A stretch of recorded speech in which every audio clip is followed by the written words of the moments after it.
gas.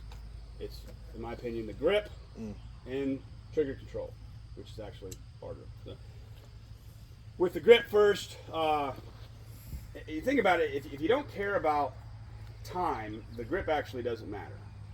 It really doesn't. If you're like most people in the U.S., and not most people here, but just like your average Joe out there that's got a gun in his closet that might shoot once or twice a year, you go out, again, you're only concerned with hitting a bullseye, shooting a good group. You don't care about time, the grip does not really matter. All that matters is that the sights are aligned and you break the shot without moving the gun. You can have a super shitty grip, but if you can put the sights where they need to be and break the shot without moving the damn gun, you will shoot way better than people that have a great grip but aren't doing that. So, but we, as practical shooters, I like to say we care about what happens after the shot. We do. We need to get shot number 2, 3 as fast as possible, and the stuff is measured in hundreds of seconds. So, this gun or any gun, super simple. The less it moves when you shoot it, the better you will shoot. Pure physics, the bullet comes out here, so the closer you can get to here with your hands, the pressure on the gun, the less this thing is going to move. We all learn right away, of course. You know, I hardly ever see anybody come into class with a real shooting grip anymore. So that's great, because it's you just got into this 3 weeks ago. You'd watch a bunch of YouTube videos and people know stuff. You know. But strong hand on the gun, of course, up high and tight in here. How I get that has a lot to do with how I move my hand. I mean, the proper way is not really the natural way. The natural way is guys just want to grab the gun like they grab about anything else in the world. You know, a bottle of water, a broomstick or something. That's not how I'm grabbing the gun. I'm grabbing it and I'm just pinching into it. I'm kind of pivoting my hand in the middle. My fingers are going down, and I'm really just trying to just drive that web up hard right there to create a lot of pressure there. That's right where the recoil comes. So that's why I have a lot of pressure there, a lot of pressure on the knuckle of my middle finger.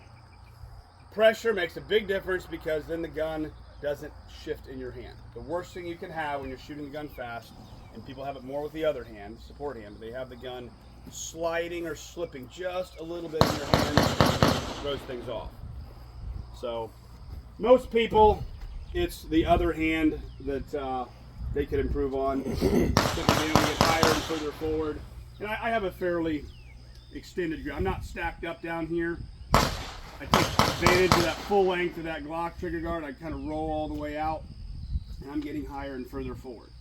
I realize a lot of people were taught or are taught still the whole thing, like everybody seems to be super scared to have a gap back in here, because I don't know what guy or some kind of hero that invented that a long time ago, and it just became like, oh my god, you have a gap in the back. So fucking what?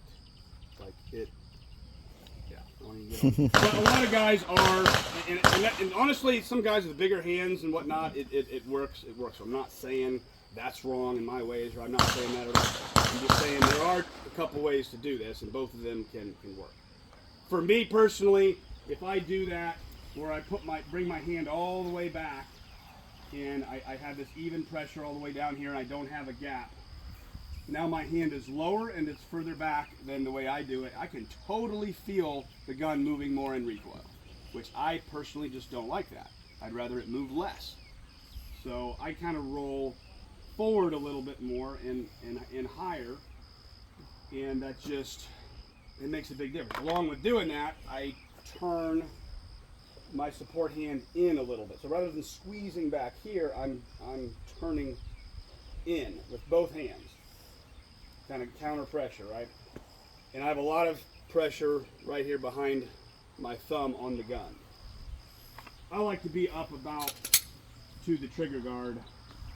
If I do this and you take your hand off, you want to be about that height or so. You want to be kind of up to the slide stop. I say the trigger guard, but up in the slide stop. That's kind of a way to check yourself. Flush to the frame. Do you use the light now to kind of indicate that? Like it's just a gas pedal. A constant, like just a marker? The light The way I shoot with this particular light, my left thumb does kind of come down and just barely touch the light. But you're really rotating into it more, right? Pressure. yeah, there's no pressure on because I got to be able to shoot the gun without the light Right. too. So your pressure's on the back part of your hand. Yeah, it's on. Right, It's mostly here. right. I actually hardly touch the gun down here. It's almost all up here. Right. And that inward torque makes a big difference.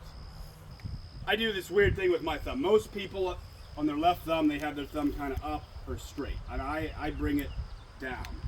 And the reason I do that has nothing to do with the thumb because the thumb doesn't do anything. Unless you have a gas pedal, you're not doing shit with your thumbs. Your thumbs are just there. Right. It's everything else. The reason I do that is I have pretty thin hands.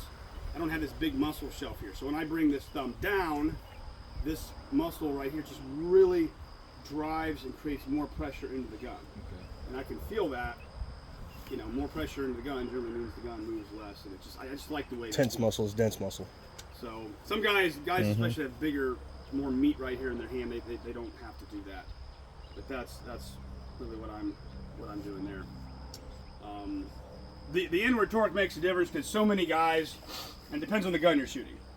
The heavier of a gun you shoot, okay, the less recoil, the less it's going to matter. You guys are shooting a 45 ounce, single action 9. Like you don't have to have as strong of a grip to shoot that well. I am kind of shooting I'm shooting a 30 ounce 40 caliber. Like that's majorly different. The positive is if you can shoot a lighter, heavier gun, it's very easy to go and shoot a heavier. It doesn't go as much the other way around. But a lot of guys, if you were to watch them, they'll have some kind of where the gun kind of slides in the hand a little bit in recoil, and that's what this inward torque can really prevent. Because you have some friction right here, and assuming you're strong enough and you're squeezing it hard enough, anyways, you can totally eliminate that. The gun's gonna move, of course, as you're shooting it, but you want your hands to be like one with it. You don't want it to slide on the gun.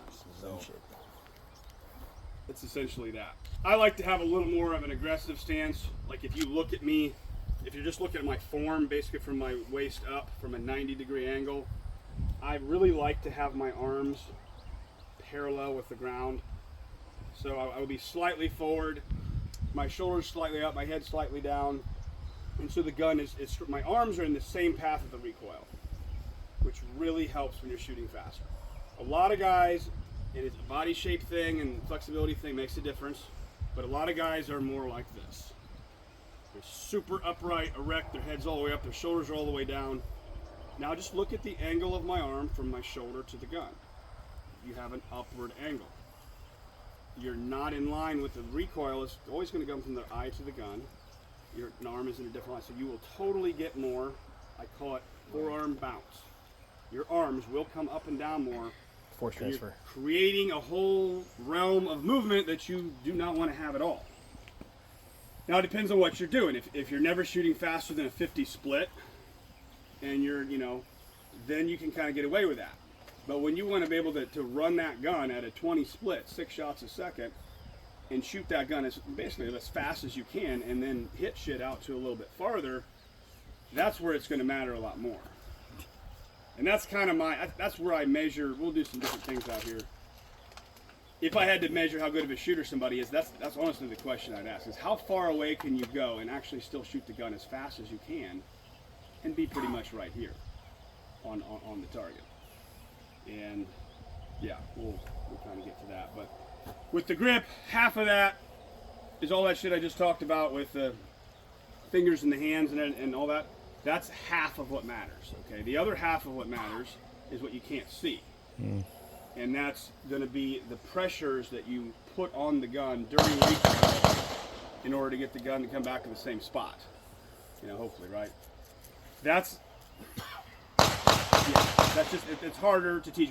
If you learn to shoot fast and accurate, we're talking like, I'll keep saying this 50 split thing, because I think at a 50 split, like you have enough time in between shots to kind of correct your sights. If the gun comes up and down in the wrong spot, you can move it over.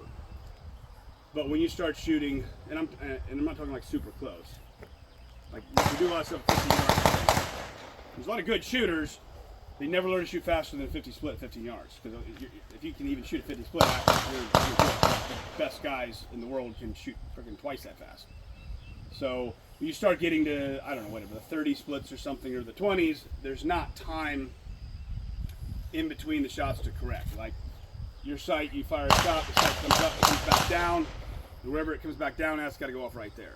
So your timing is so much more critical. You know, whether you realize it or not, you are actually pushing against that gun in recoil to get it to come back there, and it's yeah, that's a hard thing to learn. So I say that because some guys are just like, they'll have this grip down and everything, and they won't be shooting very good, and they're just convinced in their mind it's because something's still wrong with their grip. They think it's this magical thing where if they just move their finger a little bit this way or put my thumb like this, it's gonna just fix everything and they're gonna shoot better. It's like, it's not that at all.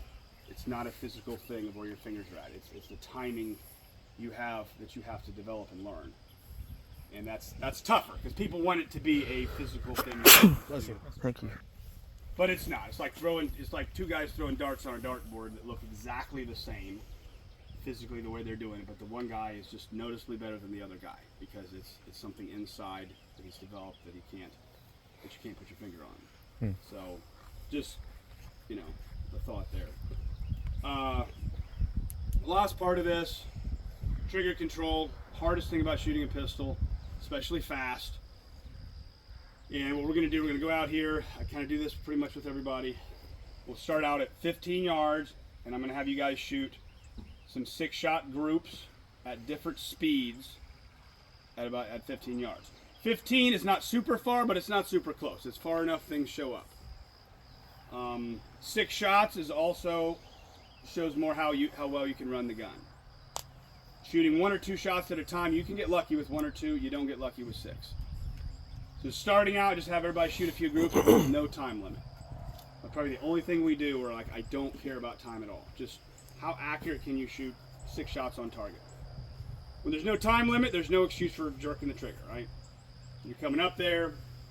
Every one of you guys, almost everybody, unless they have some kind of a visible trimmer, can hold a pistol on a target about the size of my fist at 15 yards. They can hold it that steady. Like, it's not, you know, they can hold it on that, yeah. Doesn't mean they're going to shoot a group that size. It means they can hold it that steady. So the hard part is not, the easy part is seeing the sights, seeing the dot, right? That's the easy part. The hard part is breaking the shot without moving the gun. When you have no time limit, it should be more of a surprise break. It really should always be that way, I feel in a way. So you come up, all right, okay, the sights are there. I can hold the sights right on there, no problem, okay. Now you just come on the trigger, take the slack out, take most of the pressure out, and the last little bit that breaks the shot should be a surprise. It should be just like increasing the pressure, let the gun go off by itself. Even somebody that has a terrible flinching problem, if they can just mentally do that and make themselves have that surprise break, they can shoot a really good group. The problem, of course, is doing that faster. So we do that a few times, and these are USPSA targets, that A zone's like 6x11, so that's kind of a good judgment there. Like, okay, how many rounds do you have in the A? How many you got out of the A? Size of the group, placement of the group. From there, we come back, and now we just do it a little bit faster. Now I make you shoot these 6 shots. We do it from low ready. Now I make you shoot them in maybe 5 seconds, depending on like where, maybe 4 seconds, 4 or 5 seconds. Not super fast, but not slow fire anymore. Then simply look, okay, how does that compare? How do your slow fire groups compare to your 4 or 5 second groups? Now, then we go faster. I like to get guys down to that 3 second mark. The really good guys, it should be under 2. And I'm talking low ready start, on the buzzer, up, 6 shots, 15 yards. As you can imagine, I mean, what happens with most people's groups when they go faster, they get bigger, but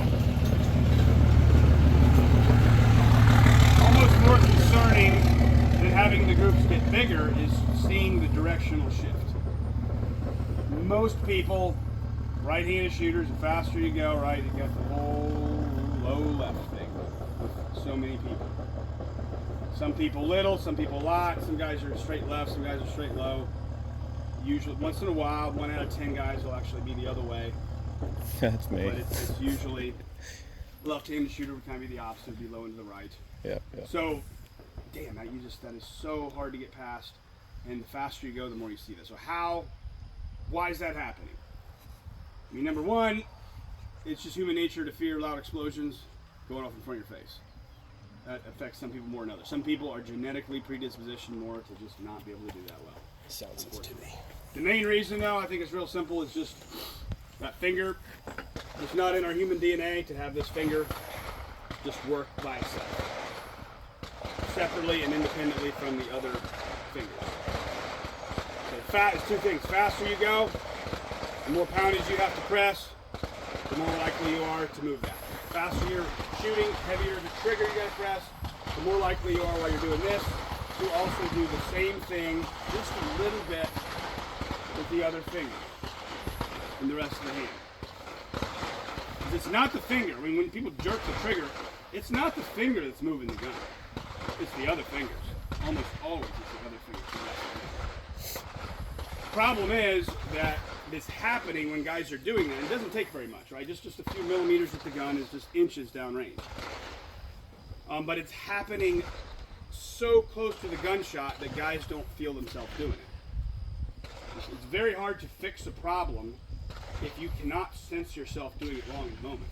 The only reason guys know they're doing it is because they walk up the target and they have a lot of that low left stuff going on. So anyways, we do all that with slow speed, medium speed, fast speed, and you'll see all your tape on the targets. Your goal is to have a centered group. I almost care less about how big your group is. I almost care less about how many C's you shot. I care more about how centered the group is. If you walk up to it and you put your finger in the very center of the A, do you have an equal number of shots, high, low, right, left from that center? If you can do that, you got pretty good trigger control, that's great. One less thing you have to worry about as much. Most people, though, don't. They clearly have those shots more one direction. So the way to work on that, which we'll do, is to do a lot of correct dry fire. And correct dry fire, so many guys kind of get it in their head. There's, oh, I'm dry firing, and they're not doing it the same way as they shoot. You got to like convince yourself you're really shooting. So, which means you got to grip the gun, of course, the same way, same amount of force. Of course, you got to look at the sights. That's the easy part. The most important thing in dry fire is to do multiple trigger press dry fire. Okay. Just because, and so many guys are still stuck and don't do this right. On most guns, a lot of guns, whatever, you got one trigger press, trigger's dead, doesn't do anything else. So that's all they ever do. If they dry fire at all, they'll come out, whether it's draw or whatever, get that one click, come back down. And that's the worst thing you can do because it's not how you shoot. You always got to be thinking in dry fire, am I replicating what I really do when I shoot? When we shoot, we almost always shoot multiple shots. So just because my finger is dead after the first shot, or the trigger is, does not mean I can not very simply just run my finger through that same range of motion. I got to do that right. I got to come a little past the reset. I got to come back down and hit that trigger with the same amount of force. But you got to do it the same. The whole point of dry fire is in this one sentence here, okay? Or two sentences, whatever. When you shoot the gun, and it explodes in front of your face, it distracts you from little shit you're doing wrong. When you dry fire, you see what you're doing. And you're going to fix stuff way easier if you can see it. So if you do the low level, we'll see how it goes on the targets, but when you do that low left thing, guys come up and they see it. And it's not much. It's just this little twitch, and they'll see that dot. Like, oh shit, man, I see that kind of going. When I go fast, it's dipping down to the left. Is that what I'm doing wrong? And yeah, that's what you're doing wrong. That's why your shots are going there. So now that you see it, you can start to work to correct it. And it's a lot.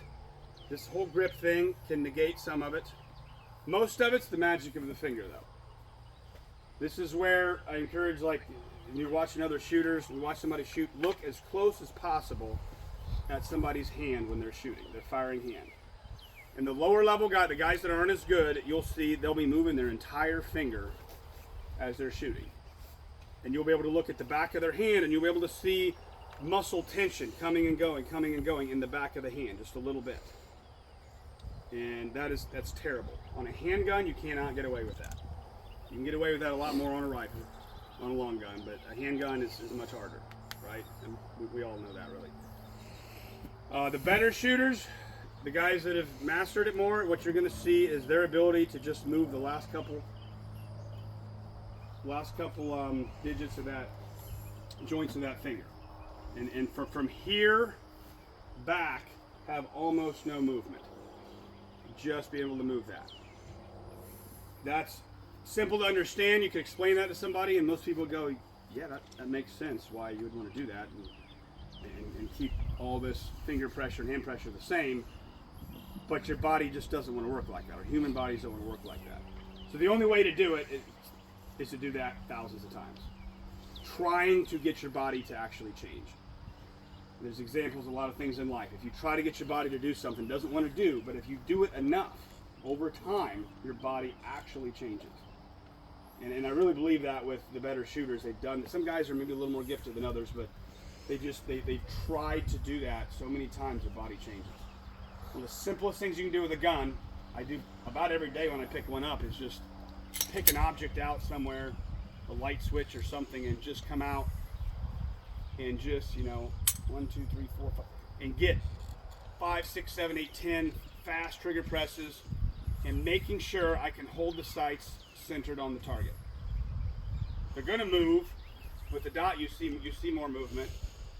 Nobody holds it perfectly still, but you want to see that sight stay centered and just be kind of like a hover on the target. You do not want to see it twitching one direction. And so ultimately you want to be able to do that, say at a 15-yard target, like literally as fast as you can. Coming up, 1, 2, 3, 4, 5, 6. Just go faster than that, but it's like 1, 2, 3, 4, and just keep it centered. We'll kind of get to that more. Robert, having some of those training aids like the Yeah. Academy, we would issue out those Glock 17Rs, which have the reset. Yeah. Or some of the, would that be beneficial? Yeah. So you got things like that, Or and is that snake? Is it snake oil? No, it has its place.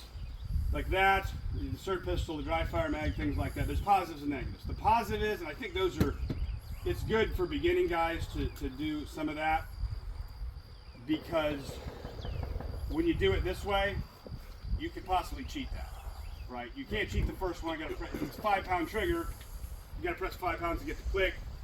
But then guys will inadvertently, then they'll go 2 pounds, 2 pounds, 2 pounds after that, and they do that hundreds of times. And now you've just trained yourself to not shoot the gun. That's terrible, right? So the way I see it is, the positive is, yes, you get the resetting trigger, and it's helpful. The negative is, it's guaranteed it's a different trigger.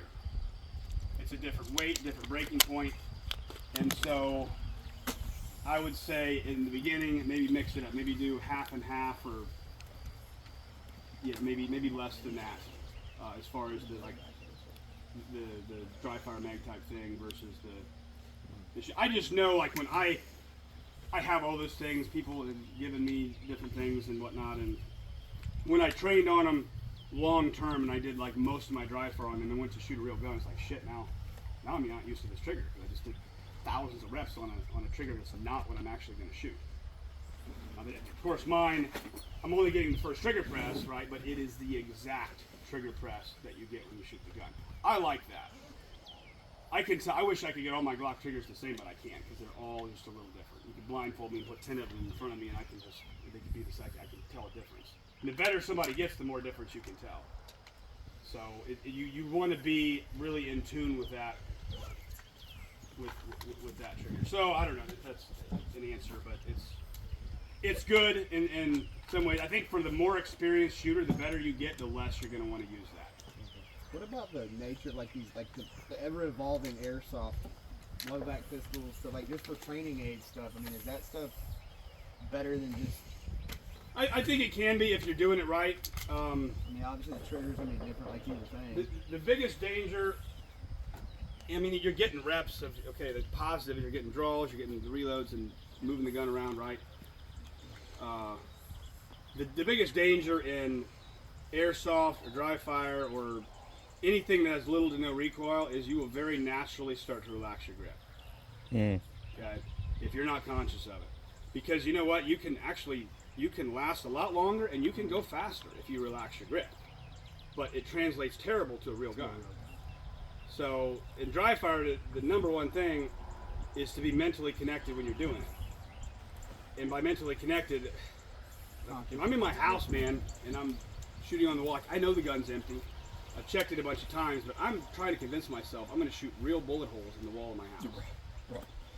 And it just, if a part of my brain can almost believe that just a little bit, I'm going to have the same focus. I'm going to draw that gun. I'm going to bear down on that gun like it's really going off in my hands. Same grip pressure, right? And I'm going to see the sights the same. I'm going to work this trigger finger the same. And 10 minutes of practice being mentally connected is better than an hour of just going through the motions. You can just tell people, everybody has to kind of figure out their own way of doing that. And beginning guys, it's harder. The biggest sign is if you see somebody, if they're doing something way faster in dry fire than in live fire. You watch them shoot.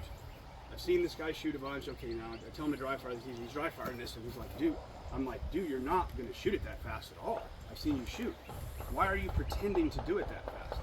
And he's not doing it on purpose, but he hasn't got it figured out. He's not really accounting for what that gun's really going to do when he shoots it. It's like a toy gun to him. And that guy's not getting it. And that guy could practice a ton and he's not going to get any better. So you can just explain that to people, but everybody has to figure out kind of their own way of getting themselves in that mindset. That's the toughest thing with dry fire. Once you prove to yourself that it gets you better, then then it's not boring anymore. But it's just, you got to be very conscious of it. Speaking of the grip pressure thing, and then the last thing, but these people ask a lot about that, how hard to squeeze the gun, and it's like, you definitely squeeze it harder with the support hand than the strong hand.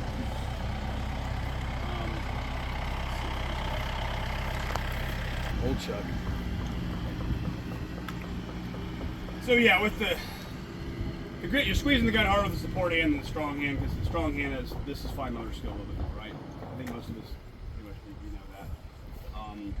I kind of feel, I don't know if it's 60-40 or 70-30. Who the hell knows what that is? It's a guess, right? At the end of the day, though, if you squeeze the gun too hard with this hand, you're going to lose speed and agility. So it's the optimum way. I think like overall, if I had to like guess when I shoot the gun, just overall, I'm probably squeezing it about 70% of what, with 70% of what my absolute maximum force is. If I squeeze beyond that, I'm going to start shaking and you're going to lose speed. If you squeeze less than that, then the gun's moving too much, right? So pretty simple here. Hand strength matters, and the stronger you can get your maximum strength in your hands, the more that 70% is, the less the gun moves. So I've been a big proponent of heavy-duty grippers for a long time. It made a big difference. All right, well, I'll get back in a second. Everybody's seen hand grippers, but the vast majority of what people have seen are the wrong ones. They're the easy ones. They're the ones at Walmart or Dick's Sporting Goods where average guy can pick it up and he can close it, make the handles touch pretty easy. So he just does it a whole bunch of times. You're kind of wasting your time with that. You're gaining endurance strength, which we actually don't care about because we're not shooting the gun very long at all. We care much more about maximum strength. It's like, I don't know, playing football. You care way more how fast you can run a 100-yard dash than how fast you can run 2 miles. That's what it is. So to get maximum strength, heavy duty. These are, you guys know what Captain's Trust grippers are? Some of you guys? You get one of these that you can't do. I got the 1 and the 2 and the 3. And I've handed these to hundreds of guys all over the world. About 2 guys out of 10, 2 guys out of 10 can close the number 1, make the handles actually touch. Maybe 1 guy out of 100 can do the 2. I've never seen anybody do the 3. There is a lot of technique to this. It's probably 50-50 between strength and technique. But you don't need technique to just get stronger.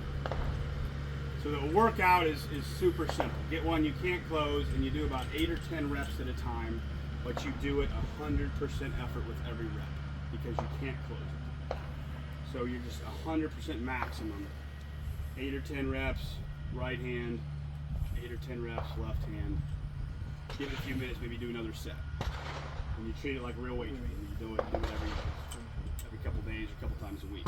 What you find is you get ridiculously strong. I could not believe how much stronger I got.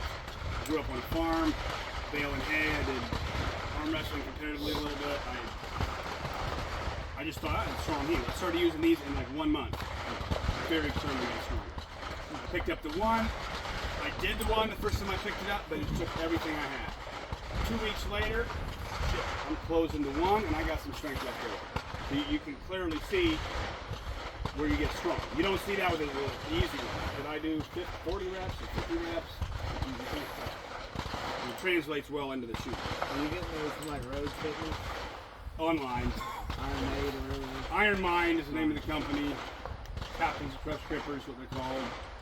There's different numbers. I think most guys the one. If you're gonna get two, get the one and the two. Yeah. A lot of guys, if you're fairly strong, you might not be able to close the one right away, but you'll be able to close the one if you work out. And the two, man, if you can get to close the two, that's Come talk to me. really good. Let me get that 2. Well, that's the one first, you guys. And they stay right on the bottom because there's a big difference. So what is the actual compression weight? So overall? the compression weight, which is very subjective, is the one is like 140, the 2 is 195, the 3 is like 3. You can totally use 2 hands to stage it. You can kind of, the trick is staging it with 2, but you just got to finish it and close it with 1. Full curled grip. That's 2. There's one. 3. There's the one whole one. Let me get the 2. I know I'm not going to do the 2. There you go. Pops.